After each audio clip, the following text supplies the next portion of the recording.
Glória a Deus. Meus irmãos, vamos orar pelo leitor desta tarde e noite. Peço ao Senhor para continuar falando contigo nesta feita através da gloriosa palavra de Deus. Amém? Curva sua cabeça e oremos ao Senhor. Querido Deus, mais uma vez, Senhor, nós adentramos, ó Deus, na tua presença através desta oração. Quero, Senhor, apresentar o teu servo, o teu filho, Senhor, que veio aqui, Pai, como instrumento do Senhor, e que a partir de agora, Senhor, os nossos ouvidos estejam atentos mais ainda ao que tu vais falar conosco. Usa teu servo, Senhor, de maneira que os céus venham concordar, Senhor, e o nosso coração, Senhor, venha estar aberto para poder ser sucinto, Senhor, aquilo que tu irás falar conosco. Pois nós estamos aqui, Senhor, e queremos ouvir tão somente a tua voz. Usa teu filho de maneira gloriosa, em nome de Jesus. Salve os irmãos com a paz do Senhor. Amém. Peço licença. Quem está feliz na presença do Senhor?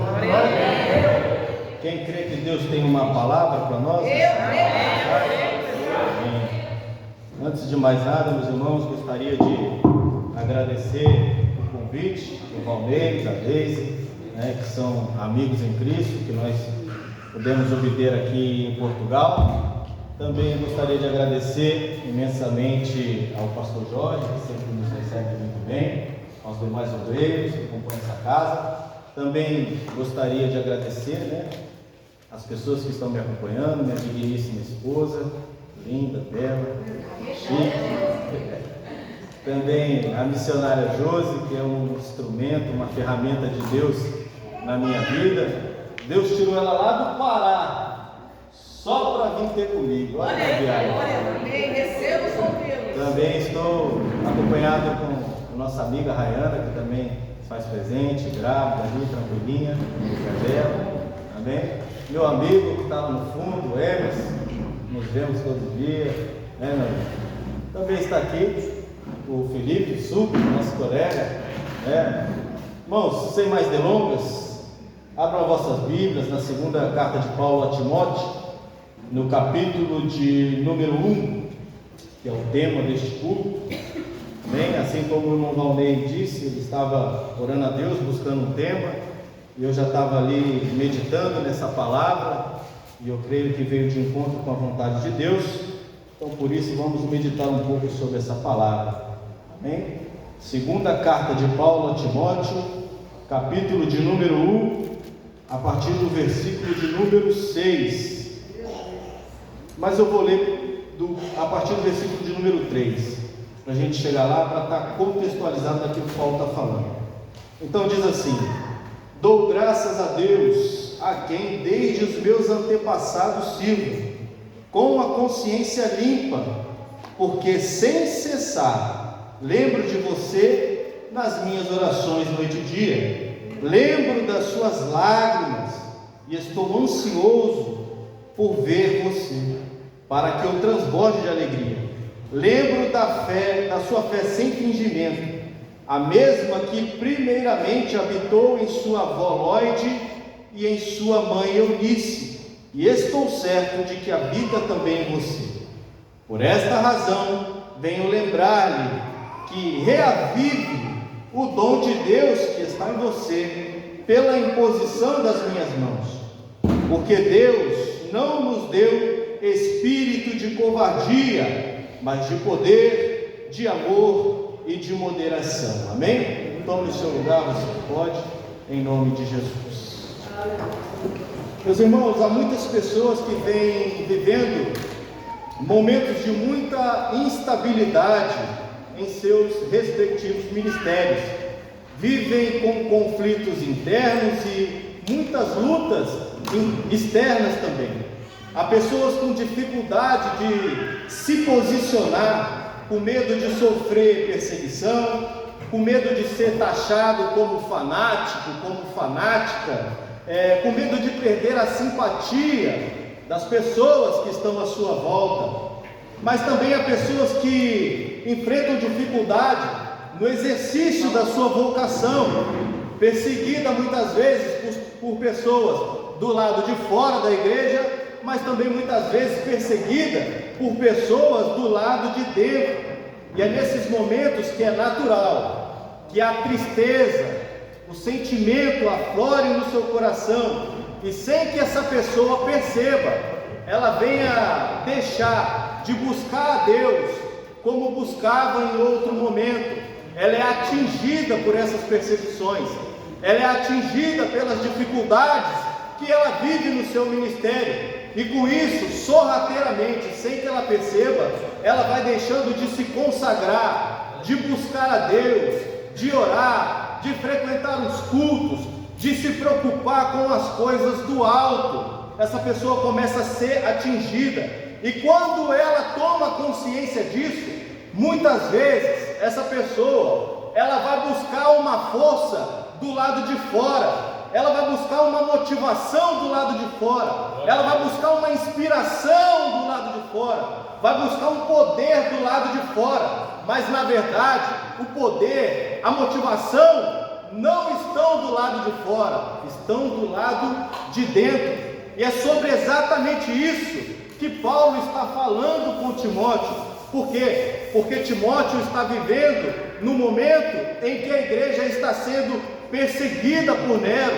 Paulo, que era o seu pai na fé, estava preso e estava prestes a ser morto. Paulo estava numa prisão que não era como a prisão de Atos, do capítulo de número 20, era uma masmorra, uma prisão completamente delicada, inabitável. E agora Paulo estava prestes a morrer, e Timóteo tem aquele que era a fonte da sua maior inspiração, aquele que ele estava acompanhando o seu legado preso, estando sendo ameaçado, sofrendo ameaça de morte, e agora Timóteo está com a tendência de desanimar por causa das perseguições que ele sofria em Éfeso, porque as pessoas desprezavam Timóteo, porque ele era um jovem obreiro, ele era um jovem pastor, e muitas pessoas questionavam a sua idade, se era lícito ele exercer aquela vocação, se era lícito ele exercer a função de pastor. E muitas pessoas, assim como Timóteo,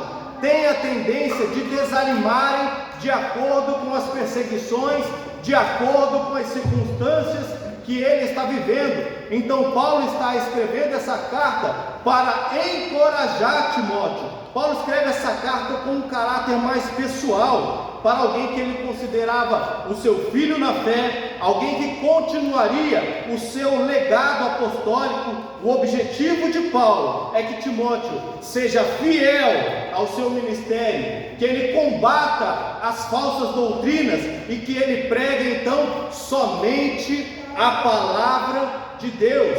E por isso, meus irmãos, hoje nós vamos tratar do tema sobre as recomendações para um jovem obreiro. É um tema muito pertinente nos nossos tempos, é um tema muito pertinente nos momentos que nós estamos vivendo, um momento de apostasia, um momento de abandono consciente da fé. Então Paulo, o primeiro conselho de Paulo para Timóteo é que a primeira coisa que Timóteo deve entender é que Deus nos dá dons, mas Ele nos dá dons para um propósito. Deus nos capacita primeiramente para que a gente venha testemunhar a glória do Senhor. Em Atos dos Apóstolos, capítulo de número 1, versículo de número 8, Jesus diz: e recebereis poder quando vier sobre vós o Espírito Santo, e vocês serão as minhas testemunhas em Jerusalém, na Judéia e em Samaria e por toda a terra. Esse poder que nós recebemos é para pregar a palavra, independentemente das adversidades que nós venhamos encontrar na nossa vida. Timóteo estava encontrando perseguição, apostasia, pessoas questionando o seu ministério, questionando a sua capacidade de liderar uma igreja. E nos nossos dias, meus irmãos, não é diferente. Muitas pessoas questionam os dons que Deus derramou sobre cada um de nós.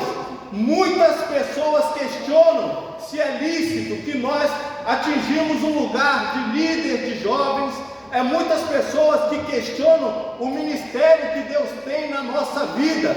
Muitas vezes as pessoas nos vê cantando, nos vê pregando, nos vê louvando ao Senhor, e muitas pessoas questionam: será que aquela pessoa merece estar ali? Será que ela tem capacidade de estar ali? Será que foi realmente Deus que colocou ela ali? Mas eu tenho uma palavra do céu para você: não deixa que ninguém questione o seu ministério, não deixa que ninguém questione a capacidade que o Espírito Santo derramou sobre a sua vida, porque o poder que vem de Deus, ele não vem da terra para o céu, mas ele vem do céu para a terra. Deus não te escolheu baseado nos seus méritos, baseado nas suas vocações. Deus te escolheu e te capacitou para estar aqui, ministrando o melhor louvor, ministrando a melhor adoração, ministrando a melhor palavra, porque há um Espírito, há um dom sobre você, que quem quer veja, quem quer não está aí. Quem quiser questionar, que questione com ele. Quem quiser reclamar, reclama com ele.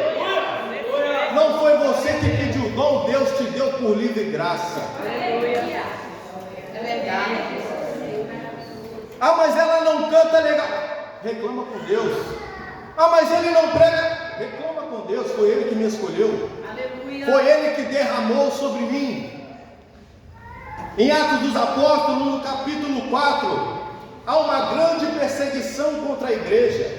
E agora prendem a Pedro e a Tiago, e estão ameaçando eles: olha, vocês não podem pregar no nome de Jesus. Pedro ousadamente diz: julgai vós se é justo diante de Deus, ouvir-vos a vocês ou ouvir a Deus. Quem é que estamos escutando? Muitas vezes nós estamos parando o nosso ministério, parando a nossa chamada, baseado no conselho de terceiros. Muitas vezes estamos deixando de exercer a nossa chamada com afinco, baseado na opinião alheia.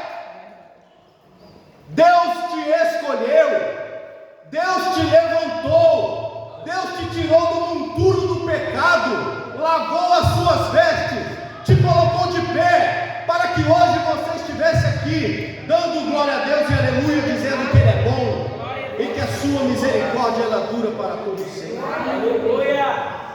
Esse mesmo Pedro, que agora ousadamente diz que primeiro é lícito obedecer a Deus do que aos homens, é o mesmo Pedro que antes da descida do Espírito Santo negou Jesus 3 vezes. Mas qual é a diferença? A diferença é que há um Espírito que não nos permite retroceder. Há um Espírito que não nos permite olhar para trás. Há um Espírito que nos move para frente.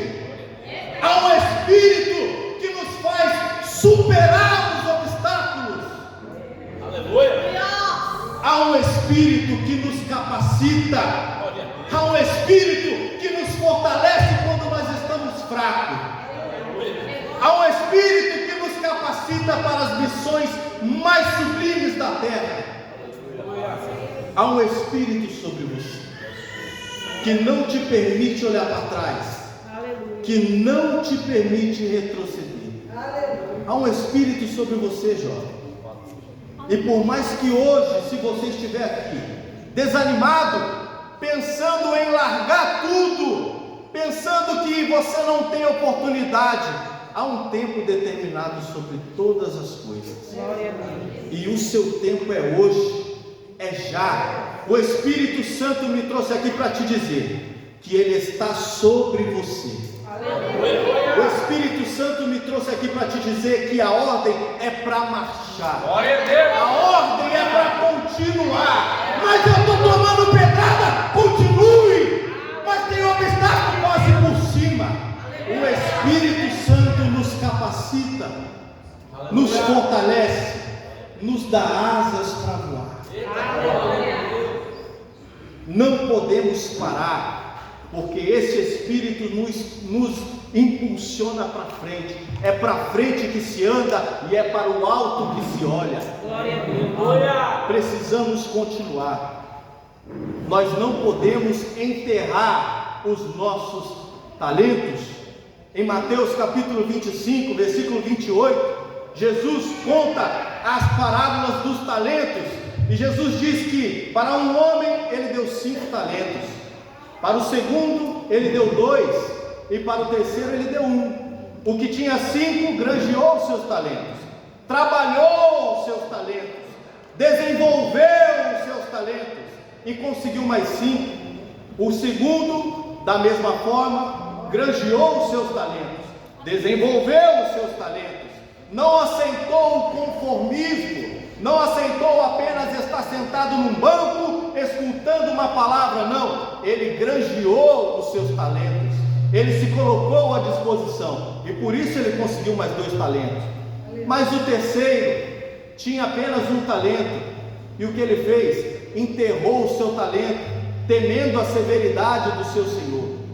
E quando o seu senhor voltou para pedir os talentos, o que tinha 5 lhe entregou mais 5, e ouviu do Senhor: servo bom e fiel, porque foste fiel no pouco, eu te colocarei sobre o muito. Para o segundo, ele ouviu a mesma coisa: servo bom e fiel, porque foste fiel no pouco, te colocarei sobre o muito. Mas para aquele que tinha 1, porque ele enterrou os seus talentos, ele disse: servo infiel, até aquilo que você tem lhe será tirado.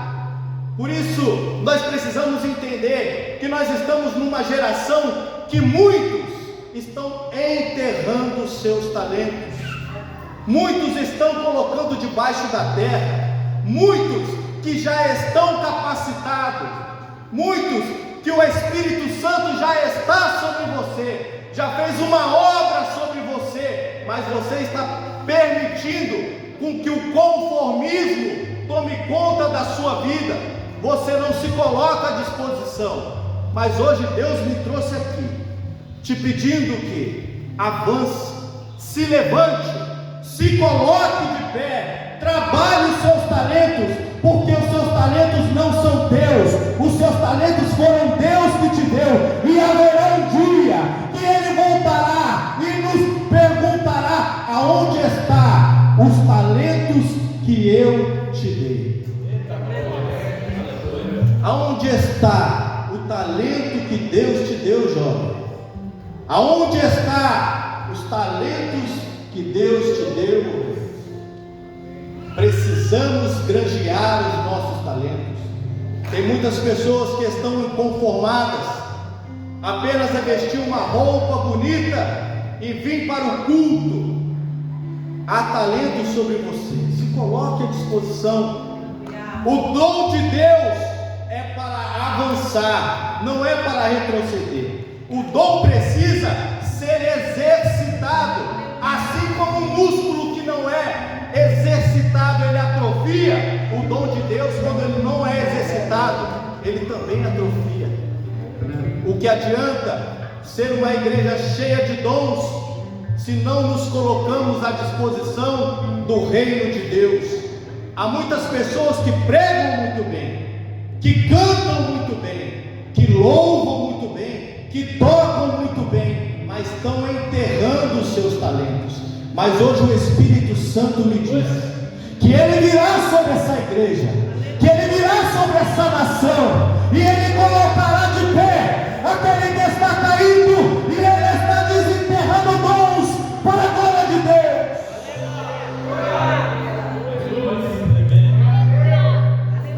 Quem crê nessa palavra glorifica o Senhor.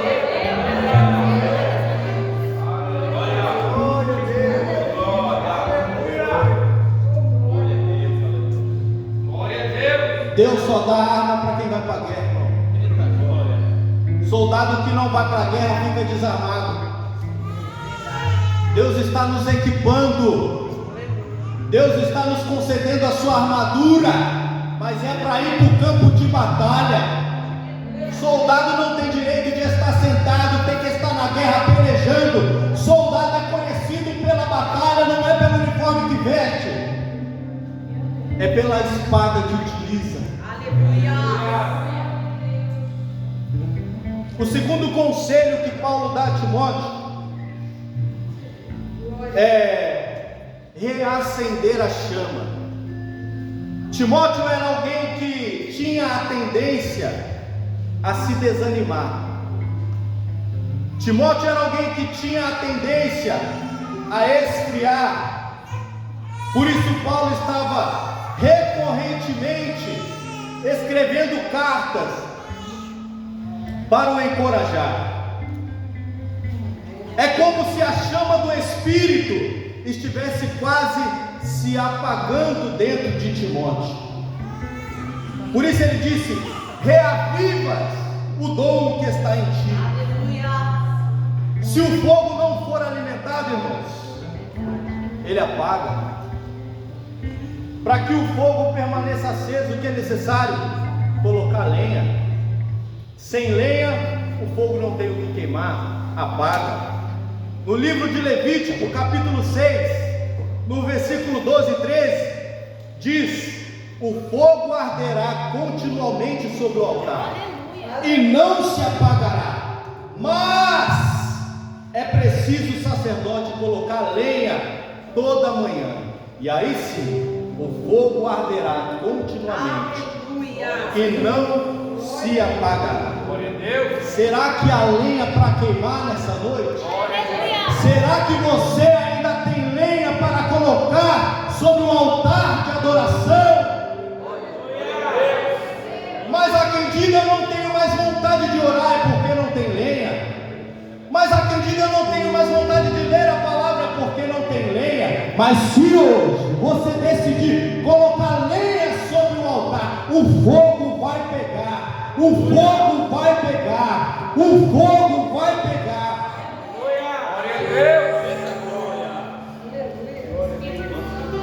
Em 1 Reis, capítulo de número 18, no versículo de número 37, Elias chama Acabe e faz uma proposta: traga os seus profetas de Baal, vamos para o Monte Carmelo, lá a gente vai ver quem é que responde. Chamaram 400 profetas de Baal, mais 450 profetas de Acera, que comiam sobre a mesa de Jezabel. E eles tentaram, fizeram todo o altar de sacrifício, organizaram o seu altar corrompido e começaram a orar para ver se Baal respondia com fogo. E eles passaram a manhã inteira orando a Baal, pedindo para que ele respondesse aquele altar contaminado. E Elias chega a zombar: olha, gritem mais alto, pode ser que ele está viajando, ele não escutou, ele está surdo, talvez ele esteja ocupado. E eles tentaram, começaram a se autoflagelar, se cortar, derramar sangue, começaram a se ferir, para ver se Baal respondia, mas nada a Baal pôde responder, porque só há um Deus que responde. Baal tem olho, mas não vê, tem ouvido, mas não enxerga, tem boca e não fala, mas há um Deus que habita no alto e sublime, que também habita com cativo e com contrito. É um Deus que não abandona a sua criação. Então Elias removeu tudo que havia contaminado naquele altar e ele preparou o altar do Senhor, conforme a lei manda. Então Elias faz uma oração: responde-me, Senhor, responde-me, para que todo esse povo conheça que só o Senhor é Deus, que somente o Senhor é Deus. E a Bíblia diz que então o fogo desceu e consumiu o holocausto sobre aquele altar. O fogo desceu, mas primeiro teve que colocar lenha. Qual foi a lenha que Elias colocou? Oração. É muitas vezes o tipo de lenha que nós estamos negligenciando nos nossos dias. Estamos cantando, pregando, mas estamos negligenciando a oração. É a oração que traz o fogo para a vida do crente. Crente com fogo sem oração é fogo estranho, é fogo responde com fogo, mas responde com oração. Precisamos entender esse princípio, que talvez dentro de você só haja uma pequena fumaça daquilo que você já foi um dia. Talvez dentro do seu coração não há mais chama, não há um fogo ardente, apenas uma fumaça daquilo que você já foi um dia.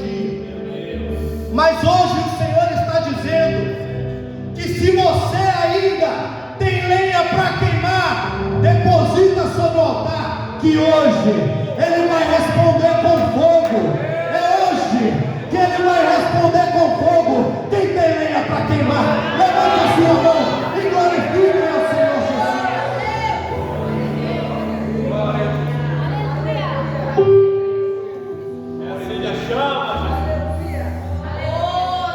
Está na hora de ser incendiado novamente. Tira esse gelo do coração, rapaz. O fogo vai arder. O fogo vai arder. Eu estou profetizando sobre a sua vida. Quem recebe, quem recebe, quem recebe. Hoje é dia do fogo arder. É dia do fogo queimar. Quem tem lenha para queimar? Quem tem lenha para queimar?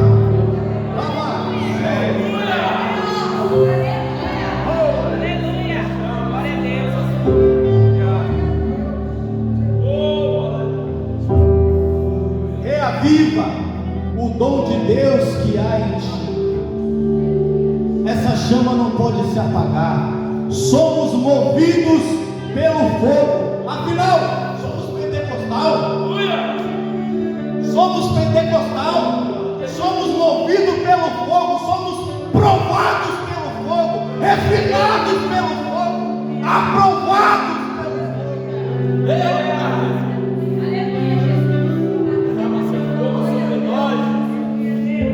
Quando somos provados no fogo.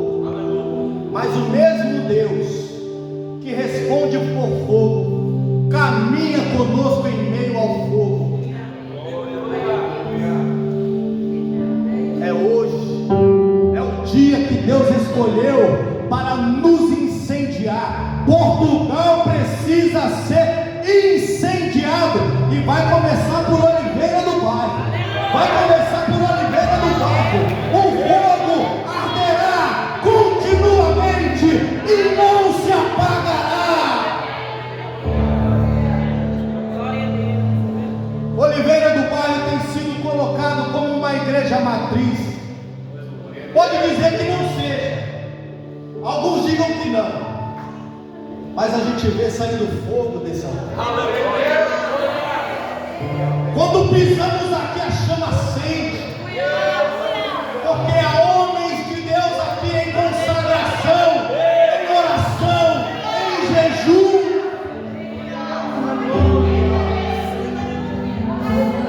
Há homens e mulheres de Deus decididos a incendiar esta nação. Quando eu escolho um culto para eu ir, para onde vimos? Oliveira do Bairro. É porque aqui há fogo. O fogo consome. O fogo nos motiva. O fogo nos impulsiona. O fogo não nos permite olhar para trás. Quando as coisas não vão bem, quando eu me encontro entristecido, é nesse altar que eu venho. É para essa igreja que eu venho, porque aqui o fogo arde e continuará ardendo e não se apagará.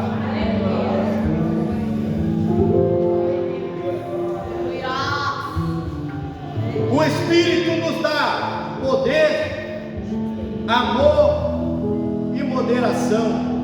Olha o que Paulo diz no versículo 7. Porque Deus não nos deu espírito de covardia, mas de poder, de amor e de moderação.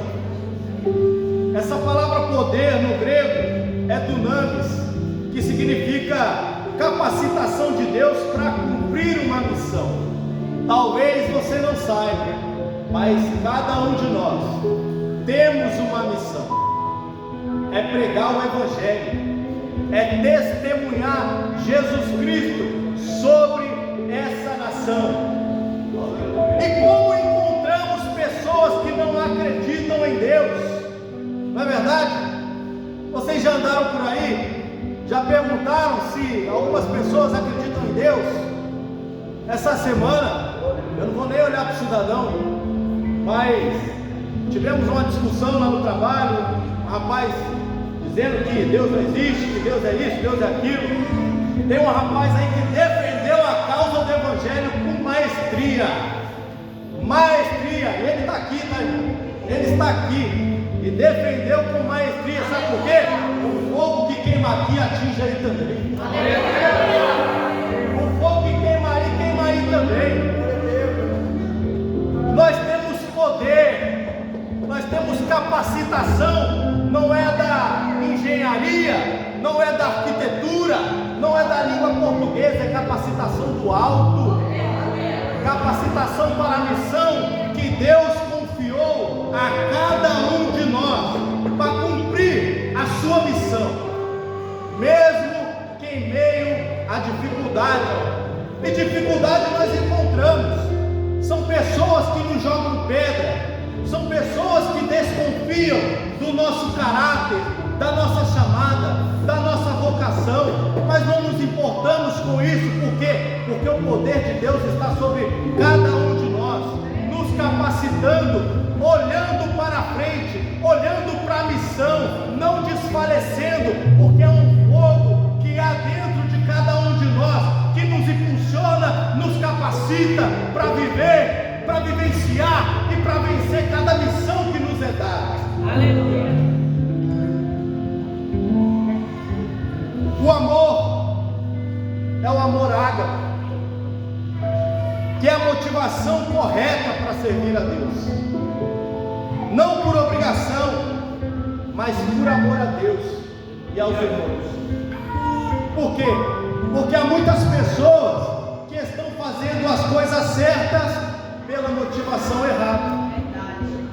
Tem muitas pessoas que querem cantar e pregar porque ela não conseguiu destaque no mundo, ela quer destaque na igreja. Está fazendo certo pela motivação errada. Precisamos da motivação correta. Não podemos fazer a obra de Deus por obrigação, como se estivéssemos apenas cumprindo uma agenda sem sentido. Precisamos fazer as coisas de Deus porque amamos primeiramente a Deus. Esse é o amor ágape, é o amor sacrificial. Quando falamos de amor sacrificial, temos que lembrar daquele que entregou a sua vida por cada um de nós, nos amou com amor ágape, amor sacrificial, por um justo, diz Paulo aos Romanos. Pode ser que alguém teria coragem de morrer, mas Deus, Ele prova o seu amor, sabe como? Quando Ele morre por nós, que éramos ainda pecadores. Sacrificou-se, se entregou, foi pendurado no madeiro para cumprir a sua missão, que era nos resgatar, nos salvar, nos reconciliar, nos justificar. Só quem foi alcançado por esse amor, só quem sabe aonde estava e hoje aonde está, só quem estava no lamaçal do pecado, com a sua vida em risco, sabe com que amor foi alcançado. Não servimos por obrigação, servimos porque há um Deus que se entregou por cada um.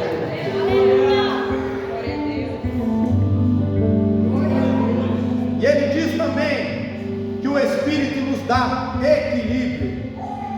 E talvez seja uma das coisas mais importantes desses três adjetivos. O equilíbrio nós precisamos, para lidar com a cruz, que nós temos que carregar todos os dias da nossa vida. Precisamos do equilíbrio para fazer a obra de Deus com decência, sem fanatismo, sem ativismo religioso, saber o que estamos fazendo e para onde estamos indo. O Espírito Santo não é só aquele que age através de nós, é aquele que primeiro age em nós. Ele age primeiro dentro, para depois agir do lado de fora. O poder dele nos capacita a fazer a obra com amor, e o amor dele nos faz nos sacrificar pela obra. No último almoço que esteve aqui, quando eu vi o pastor Jorge de Costa, eu até comentei com a Deise, eu falei, como o pastor emagreceu, como o pastor emagreceu, mas é muita consagração, irmãos. Ele sabe do peso da responsabilidade que está sobre os ombros dele. Ele sabe que se não for por consagração, se não nos consagrarmos a Deus, dificilmente iremos vencer, iremos conseguir lidar com as dificuldades, com os calvários que nós enfrentamos, não somente na nossa vida, mas em todo o nosso ministério. Mas hoje eu vim aqui profetizar sobre você, para dizer que hoje Deus está te selando com poder, com capacitação do alto. Deus está te alcançando com amor, com uma motivação correta para servir, e equilíbrio para você lidar com as dificuldades que virá sobre a sua vida. Equilibre essa cruz, irmão. Equilibre essa cruz e continua caminhando. Está pesada, caminha. Está pesada, avança. Equilíbrio. Equilíbrio. Ela está pesada, está doendo, mas é preciso seguir caminhando, porque há uma missão que foi depositada sobre a nossa vida. Há uma capacitação do alto para cumprir essa missão. Se hoje você se encontra abatido, desanimado, desencorajado, Deus me trouxe aqui para dizer que hoje há mudança de chave. Hoje haverá uma virada sobre a sua vida. Se hoje você chegou aqui cansado, sobrecarregado, desanimado, disposto a largar tudo, Deus vai te incendiar. Deus vai te incendiar. Deus vai te capacitar. Deus vai te fortalecer. Você que está caído, se prepare, que hoje a mão do Senhor te alcança e te coloca de pé. Você que busca uma motivação do lado de fora, talvez você está sentado aí e está pensando, se o meu líder vir falar comigo, talvez eu vá. Você não precisa disso. O poder já está dentro de você. A unção já está dentro de você.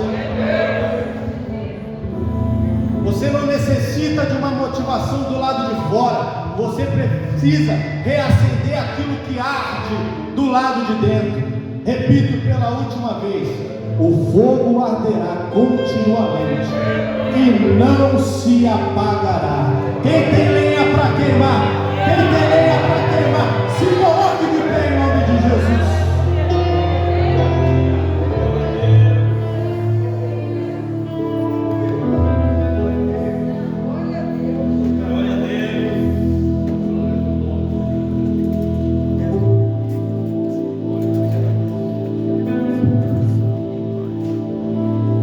Feche seus olhos em nome de Jesus. Coloca a mão no seu coração. E hoje Deus está ministrando sobre várias vidas aqui que estavam desencorajadas,